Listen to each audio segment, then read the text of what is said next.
اب یہ اگلی آیت جو ہے یہ بھی اہل ایمان سے ہی خطاب ہے۔ بعض مفسرین نے لکھا کہ یہ یہودیوں سے خطاب ہے، لیکن اس آیت کا ما قبل اور اس آیت کا ما بعد بتا رہا ہے کہ یہ یہودیوں سے خطاب نہیں ہے، یہ پیورلی مسلمانوں سے خطاب ہے۔ اور چونکہ مسلمان اس وقت بہت سارے مدینہ منورہ میں ایسے تھے جو دین یہود سے یعنی دین موسوی سے اسلام قبول جنہوں نے کیا تھا، اس لیے اللہ کریم نے انہیں یہ مثال دی۔ اس کے اندر ایک جملہ ہے جو یہ واضح کر رہا ہے، جس سے یہ بات واضح ہوتی ہے کہ شاید یہودیوں سے کلام ہے، حالانکہ یہ یہودیوں سے کلام نہیں ہے۔ آپ آیت سنیے، آیت نمبر 108۔ اللہ فرماتا ہے ام تريدون ان تسألوا رسولکم کما سئل موسیٰ من قبل، فرمایا کیا تم ارادہ کرتے ہو اسی طرح سوال کرنے کا میرے محبوب سے جس طرح موسیٰ علیہ السلام سے سوال کرتے تھے۔ اب یہ جو ہے نا کما سئل موسیٰ من قبل، کہ جس طرح تم نے سوال کیا اس سے پہلے موسیٰ علیہ السلام سے، یہ جملہ جو ہے اس جملے سے تاثر یہ جا رہا ہے کہ شاید یہودیوں سے کلام کیا جا رہا ہے، شاید اللہ یہودیوں کو کہہ رہا ہے، لیکن ایسا نہیں ہے۔ اس سے جو اگلی آیت کا اگلا حصہ ہے کہ وَمَن يَتَبَدَّلِ الْكُفْرَ بِالْإِيمَانِ، اور جو ایمان لانے کے بعد اپنے آپ کو کفر میں تبدیل کر لے، فقد ضل سواء السبیل، پس تحقیق وہ بھٹک گیا اور بالکل بھٹکی ہوئی راہ پہ چلا گیا۔ یہ جو نا وَمَن يَتَبَدَّلِ الْكُفْرَ بِالْإِيمَانِ، اب یہ دلالت کر رہا ہے کہ یہ اہل ایمان سے گفتگو ہو رہی ہے، یہودیوں سے گفتگو نہیں ہو رہی، کیونکہ یہودی تو اہل ایمان نہیں تھے، وہ تو سارے بے ایمان لوگ تھے۔ تو یہ آیت کا اگلا حصہ جو ہے وَمَن يَتَبَدَّلِ الْكُفْرَ بِالْإِيمَانِ، یہ اس بات پر دلیل ہے کہ یہ اللہ تعالیٰ نے اہل ایمان سے خطاب کیا ہے، اہل ایمان کو منع کیا ہے۔ کس بات سے؟ کہ ایویں ہی سوال نہ کیے جایا کرو، ایسے ہی سوال پہ سوال، کما سئل موسیٰ من قبل، جس طرح موسیٰ علیہ السلام کی قوم ان سے ایسے ویسے سوالات کرتی رہتی۔ ان سے پوچھا تھی بندہ مر گیا کیا کریں؟ انہوں نے کہا گائے ذبح کر کے ٹکڑا لگاؤ، شفا مل جائے گی، مطلب مسئلہ حل ہو جائے گا، پتہ چل جائے گا کس نے مارا ہے۔ اچھا چلے گئے، سوال آ گیا گائے ہوگی کیسی، رنگ کیسا ہوگا، دبلی ہوگی پتلی ہوگی، عمر کتنی ہوگی، کماری ہوگی، بچوں والی ہوگی۔ اب سوالوں پہ سوال کیے جا رہے تھے، ان کے لیے سختیاں نازل ہو رہی تھی۔ حج کا موقع ہے، حج کی آیتیں نازل ہوئیں۔ ایک صحابی نبی پاک صلی اللہ علیہ وسلم کی بارگاہ میں بیٹھے تھے، ان کا یا رسول اللہ حج ہر سال ہی واجب کر دیا گیا۔ نبی پاک علیہ السلام نے اپنا رخ اطہر تبدیل کر لیا، وہ پھر سامنے آ گئے، یا رسول اللہ حج ہر سال ہی واجب کر دیا گیا۔ رسول اللہ علیہ السلام نے پھر چہرہ انور بدل لیا، وہ پھر سامنے آ گئے، یا رسول اللہ کیا حج ہر سال ہی واجب کر دیا گیا؟ نبی پاک علیہ السلام فرمانے لگے اگر تم بار بار سوال کرتے رہے اور میں نے کہہ دیا نا ہاں، تو پھر میری امت پر ہر سال حج واجب ہو جانا ہے۔ فرمایا ایسے سوال نہ کیا کرو۔ تو یہ منع کیا گیا کہ ام تريدون ان تسألوا رسولکم کما سئل موسیٰ من قبل، کیا تم یہ چاہتے ہو کہ تم ویسے ہی سوالات کرو جس طرح موسیٰ علیہ السلام کی قوم ان سے سوال کرتی تھی؟ نہ ویسے سوال نہ کرنا۔ گویا اللہ کریم ان کے جہل کو، ان کی جہالت کو اللہ کریم جل جلالہ سامنے رکھتے ہوئے امت مصطفیٰ کو سمجھا رہا ہے۔ اللہ بتا رہا ہے، فرمایا ہر کسی کو میرے محبوب کو موسیٰ علیہ السلام جیسا نہ سمجھنا، میرے محبوب کو موسیٰ علیہ السلام جیسا نہ سمجھنا۔ یہ نہ ہو کہ تم قوم موسیٰ کی طرح بار بار سوال کرتے رہو اور موسیٰ علیہ السلام مجھ سے پوچھتے رہیں اور آگے بتاتے رہیں۔ فرمایا اب ویسا معاملہ نہیں ہوگا، وہ موسیٰ تھے، یہ محبوب ہیں، وہ موسیٰ تھے، یہ محمد ہیں، وہ کلیم اللہ تھے، یہ حبیب اللہ ہیں۔ فرمایا وہاں تو وہ مجھ سے پوچھتے تھے، میں ان کو کہتا تھا کہ یہ کہہ دو، اب ادھر تو محبوب ہیں، انہوں نے جو کہہ دیا میں نے کہنا حبیب جو آپ نے کہہ دیا وہ ہو گیا۔ ام تريدون ان تسألوا رسولکم کما سئل موسیٰ من قبل، ایسے ہی نہ سوال کیے جایا کرو، بار بار سوالات نہ کیا کرو میرے محبوب سے، اور موسیٰ علیہ السلام کی طرح ان کو نہ سمجھنا۔ کہ اللہ بتا رہا ہے کہ میرے محبوب کو موسیٰ علیہ السلام کی طرح نہ سمجھنا۔ یار جو رب کا محبوب موسیٰ علیہ السلام کی طرح نہیں ہے، وہ تیری اور میری طرح ہو سکتا ہے؟ سوال کے تقاضے بھی تبدیل کروائے جا رہے ہیں کہ کوئی تم میں سے، حالانکہ ٹیچر اچھا کون ہوتا ہے؟ جس سے اسٹوڈنٹس زیادہ سوالات کریں، یہ دنیا کا قاعدہ ہے۔ اور جو معلم، جو ٹیچر اپنے شاگردوں کو سوال نہ کرنے دے، اس کو معلم کہلانے کا حق ہی کوئی نہیں۔ اور نبی پاک صلی اللہ علیہ وسلم بھی سوالات حل کرنے کے لیے آئے تھے، یہ حقیقت ہے کہ حضور صلی اللہ علیہ وسلم سے بھی سوالات ہوتے رہے، اللہ کے محبوب جواب دیتے رہے، بلکہ اللہ نے تو اپنے محبوب کریم صلی اللہ علیہ وسلم کو سوالوں کا جواب دینے والا ایسا بنا کر بھیجا کہ اللہ فرماتا ہے وَأَمَّا السَّائِلَ فَلَا تَنْهَرْ، محبوب جو بھی سوال کرنے کے لیے آئے آپ نے اس کو جھڑکنا نہیں، جو بھی سوال کرنے کے لیے آئے آپ نے جواب دے کے بھیجنا ہے۔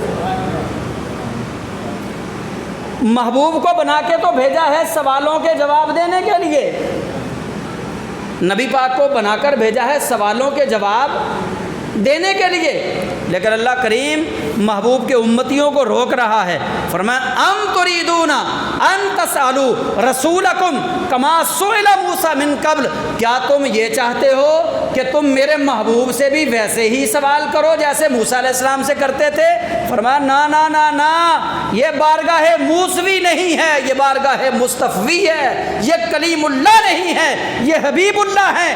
خبردار، یہاں تقاضے ادب کے اور ہیں، وہاں تقاضے ادب کے اور تھے۔ وہاں تو موسیٰ کلیم اللہ علیہ السلام کی طرف دیکھ کے اگر کوئی بات کرتا، اگر ان کی طرح کوئی منہ بناتا، اللہ کریم فقط اس لیے بخش دیتا کہ چلو کوئی نہیں، میرے کلیم دیاں ریسہ لاؤندا سی نا، اللہ فرمایا چلو کوئی نہیں، میرے کلیم دیاں ریسہ لاؤندا سی نا، بخش دیو۔ لیکن یہاں جو محبوب خدا کو جنہوں نے منہ چڑھایا، جنہوں نے محبوب خدا صلی اللہ علیہ وسلم پر طنز کیا، اللہ کریم جل جلالہ نے پھر عتل بعد ذالک زنیم کہا ہے اس کو۔ یہاں نہیں ویسا چلنا جیسا پیچھے چلاتے رہے۔ اب یہاں یہ نہ سمجھنا کہ جس طرح پہلے نبیوں سے تمہارے آباء و اجداد سوالات کرتے رہے، اب ان کو بھی وہی ویسا ہی نبی سمجھ کے، ان کو بھی ویسا ہی رسول سمجھ کے تم سوالات کرتے رہو گے۔ فرمایا نا نا نا نا، کما سئل موسیٰ من قبل ومن یتبدل الکفر بالایمان، اور اللہ کریم فرماتا ہے وَمَن يَتَبَدَّلِ الْكُفْرَ بِالْإِيمَانِ، اس پہ توجہ کیجئے گا، وَمَن يَتَبَدَّلِ الْكُفْرَ بِالْإِيمَانِ، اور جس نے پھر ایسا کیا کہ محمد کو بھی موسیٰ سمجھ کے سوالات کرتا رہا، پھر اس نے اپنا ایمان تبدیل کر لیا، وہ پھر مسلمان نہ رہا۔ وَمَن يَتَبَدَّلِ الْكُفْرَ بِالْإِيمَانِ، جو ایسا کرے گا ان کو بھی موسیٰ علیہ السلام کی طرح سمجھ کے سوالوں پہ سوال کرے گا، انہیں بھی پریشان کرے گا، تو اللہ فرماتا ہے وَمَن يَتَبَدَّلِ الْكُفْرَ بِالْإِيمَانِ، تو گویا وہ ویسے ہی ہے کہ جس نے اپنا ایمان کفر میں تبدیل کر لیا ہے۔ اور پھر جو اپنا ایمان کفر میں تبدیل کر لے، اللہ فرماتا ہے فَقَدْ ضَلَّ سَوَاءَ السَّبِيلِ، پس تحقیق وہ گمراہ ہوا اور برے راستے پر چلا گیا۔ اب وہ گمراہ ہوا اور برے راستے پر چلا گیا، یعنی وہ مرتد ہو گیا، اس کو مرتد قرار دے دیا اللہ کریم نے قرآن پاک کے اندر۔ تو اب اس آیت پہ ذرا آپ توجہ کر لیں تھوڑی سی، آیت نمبر 108 ہے یہ سورہ بقرہ کی۔ اللہ جس محبوب کو اتنا اعلیٰ مقام دے رہا ہے کہ اس کے صحابہ کو اللہ کریم سمجھا رہا ہے کہ موسیٰ علیہ السلام کی قوم کی طرح ان سے سوال نہیں کرنے۔ تو اب مجھے بتائیے کہ رسول اللہ صلی اللہ علیہ وسلم کا مقام اور مرتبہ کتنا عرفہ، کتنا اعلیٰ، کتنا بلند، کتنا بالا ہوگا کہ اللہ اپنے محبوب کے ادب کے تقاضے خود صحابہ کو سکھا رہا ہے۔ ویسے تو میں نے آپ کو قاعدہ اور کلیہ بتایا تھا پچھلے جمعے کہ قاعدہ اور کلیہ یہ ہے کہ چھوٹا بڑے کے لیے تقاضے بناتا ہے ادب کے، بیٹا باپ کے لیے اور شاگرد استاد کے لیے، مرید اپنے پیر کے لیے، لیکن یہاں اللہ کریم جل جلالہ نے شان محبوبی سمجھائی ہے فرمایا میرا محبوب عاجزی اور انکساری کا مرکز ہے، مرقع ہے، مرصع ہے، محور ہے۔ میرا محبوب بڑا ہی عاجزی والا ہے، کیونکہ اللہ نے قرآن جو ان پہ نازل کیا، اور اللہ نے قرآن پاک میں جو عباد الرحمن کی سب سے پہلی نشانی بیان کی وہ یہ ہے، عباد الرحمن الذین یمشون علی الارض ہونا، کہ جو اللہ کے بندے ہیں وہ زمین پہ بڑی عاجزی کے ساتھ چلتے ہیں۔ اور عباد الرحمن میں اللہ کے بندوں میں اگر پہلے نمبر پہ کوئی ہے تو وہ میرے اور آپ کے کریم آقا ہے، وہ اللہ کے بندوں میں سے ہیں۔ تو حضور تو عاجزی انکساری والے تھے۔ اما عائشہ صدیقہ رضی اللہ تعالیٰ عنہ نے رسول اللہ علیہ السلام سے پوچھا نا ایک دن، یا رسول اللہ آپ اتنی استغفار کرتے ہیں، اتنی استغفار کرتے ہیں، آپ ایک ایک دن میں 70 بار اللہ تعالیٰ سے توبہ مانگتے ہیں، یا رسول اللہ آپ تو معصوم عن الخطا ہیں، آپ سے تو گناہ سرزد ہی نہیں ہوتا۔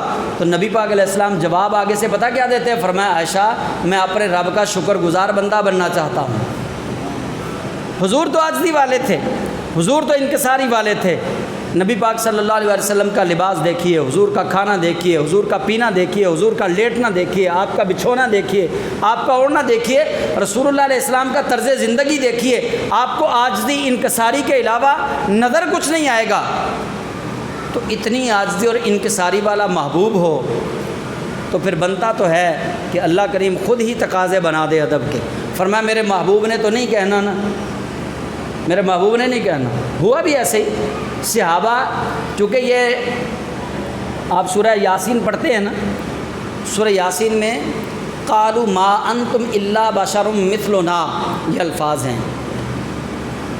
موسیٰ علیہ السلام کی قوم نے ان سے کہا، عیسیٰ علیہ السلام کی قوم نے ان سے کہا، صالح علیہ السلام کی قوم نے ان سے کہا، ادریس علیہ السلام، شیس علیہ السلام، آدم علیہ السلام، جتنے نبی آئے سب کی امتوں نے انہیں یہ کہا قالوا ما انتم الا بشر مثلنا، ہر نبی سے وہ کہتے رہے کہ تسی کی ہو، ساڈے ورگے ہی ہو نا۔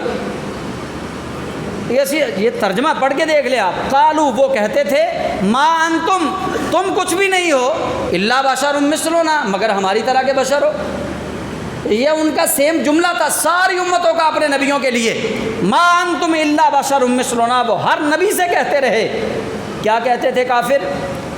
کہ تم کیا ہو، ہمارے جیسے بشر ہو نا۔ ہر امت کا کافر اپنے نبی سے کہتا رہا کہ تم ہم جیسے بشر ہو۔ اللہ کریم جل جلالہ نے یہاں سمجھا دیا، فرمایا میرے محبوب کو نہ کہنا، پیچھے جو کہہ لیا سو کہہ لیا، اب نہ کہنا۔ فرمایا کہنا تو بڑی دور کی بات، اب سمجھنا بھی نہ۔ اگر تم نے سمجھ بھی لیا تو بھی بیڑا غرق۔ ان تحبط اعمالکم وانتم لا تشعرون، تمہارے عمل ایسے غارت کروں گا کہ تم سمجھو گے ہم مسلمان ہیں، لیکن میں تمہارا حشر ابو جہل اور ابو لہب کے ساتھ کروں گا، تم مسلمان نہیں رہو گے۔ یہاں نبی پاک صلی اللہ علیہ وسلم کے پاس کچھ لوگ آئے، وہ جس طرح ہم نہیں آگے آواز دیتے مولوی صاحب، قاری صاحب کتنے ہو، انہوں نے آگے حضور علیہ السلام کو ایسے بلانا شروع کر دیا،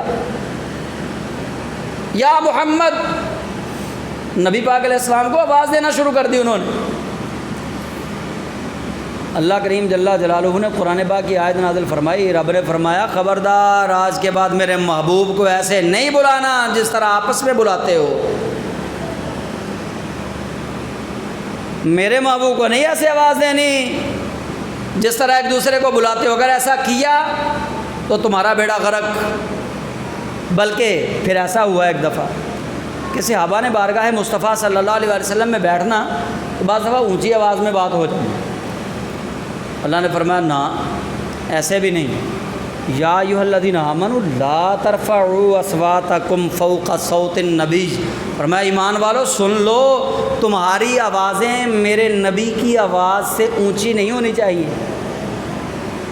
تمہاری آواز لا ترفعوا اصواتکم، اب توجہ کیجئے گا، اصواتکم کیا لفظ ہے قرآن پاک کا؟ بولیے، یہ اصوات صوت کی جمع ہے۔ اصوات کس کی جمع ہے؟ صوت، سواد واو تے، صوت، یہ صوت کا معنی ہے آواز۔ کیا آواز یہاں سے ہی نکلتی ہے یا پاؤں زمین پہ مارنے پہ بھی نکلتی ہے؟ آواز کا تعلق صرف زبان سے نہیں ہے، آواز کا تعلق ہاتھوں سے بھی ہے، آواز کا تعلق قدم سے بھی ہے۔ فرمایا یا ایھا الذین آمنوا لا ترفعوا اصواتکم فوق صوت النبی، تمہارے جسم کے کسی بھی حصے کی آواز میرے نبی کے جسم کے کسی بھی حصے کی آواز سے بلند نہیں ہونی چاہیے۔ اصواتکم کہا ہے، تمہاری بات کو نہیں کہا۔ اللہ نے یہ نہیں کہا تمہاری بات، صوت تمہاری آواز، تمہارے ہاتھوں کی آواز، تمہارے پیروں کی آواز۔ تو یہاں مفسرین نے لکھا، انہوں نے کہا بارگاہ مصطفیٰ میں جانے کا انداز اللہ نے صحابہ کو یہ سمجھایا تھا۔ فرمایا جب محبوب کی بارگاہ میں جاؤ قدم بھی اتنا آہستہ رکھو کہ تمہارے قدم کی آواز بھی نہ آئے۔ یہ صحابہ کو اللہ نے سمجھایا ہے۔ 15 صدیاں پہلے، 14ویں صدی تو ختم ہونے والی ہے اب، 15 صدیاں پہلے اللہ کریم نے صحابہ کو یہ سمجھایا نبی کی بارگاہ میں جانے کا انداز۔ تو کیا ہمارے لیے کوئی نبی پاک صلی اللہ علیہ وسلم کے ادب کا انداز نہیں ہونا چاہیے؟ اللہ کریم جل جلالہ نے ادب مصطفیٰ یہ تقاضے رب نے بنائے ہیں حضور کے ادب کے لیے۔ تو یہاں بھی یہی سمجھایا گیا کہ اے ایمان والو، تم یہ چاہتے ہو کہ تم محمد صلی اللہ علیہ وسلم سے بھی ویسے ہی سوال کرو، بے تکے سوال، جس طرح تم موسیٰ علیہ السلام سے سوال کرتے تھے۔ فرمایا اگر تم نہ باز آئے نا وَمَن يَتَبَدَّلِ الْكُفْرَ بِالْإِيمَانِ، تو گویا تم اپنے ایمان کو کفر سے تبدیل کرو گے۔